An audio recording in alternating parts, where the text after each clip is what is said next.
আজকে আমি সারাদিন খাবো শুধু ক্রিকেটার্সদের ফেভারিট খাবার। প্রথমে আসলাম কোহলির প্রিয় ছোলে ভাটুরে খেতে, কিন্তু লাইনে দাঁড়িয়ে দেখি এরা ইউটিউবারদের কোনো পাত্তাই দেয় না, কারণ আমারটা বাদে সবার অর্ডার দিয়ে দিচ্ছিল। বিরাট কোহলি হলে এতক্ষণে বেন স্টোকস বলে দিত। ফাইনালি হাতে পেলাম, তারপরই খেতে পারলাম। বাড়ি ফিরে দেখি বান্ধবী ফোনে একটা কি যেন দেখছে। কিরে, কি দেখছিস? দেখো, বিপাশা বাসুর এই লুকটা কি সুন্দর লাগছে না দেখ।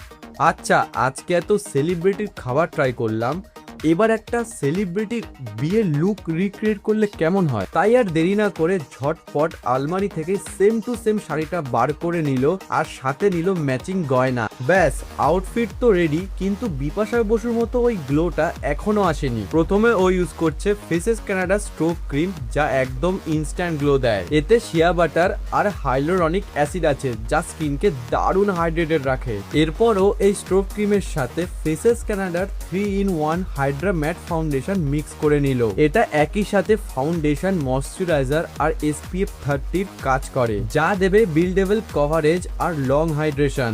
এরপর ও নিল ফেসেস কানাডার comfy matte wow liquid lipstick shade cocoa crush, আর এটা দিয়েই ও ঠোঁট, ব্লাশ আর আইশ্যাডো তিনটেই কমপ্লিট করে নিল। সব শেষে ও আবার স্ট্রোক ক্রিমটাকেই হাইলাইটার হিসেবে টাচ আপ দিয়ে নিল। ব্যাস, ওর ফাইনাল লুক একদম রেডি। তোমাদের কি মনে হয় বিপাশা বসুর লুকটার সাথে কতটা মিললো? কমেন্টে ওর এই লুকটাকে 1 থেকে 10-এর মধ্যে রেট করে দাও।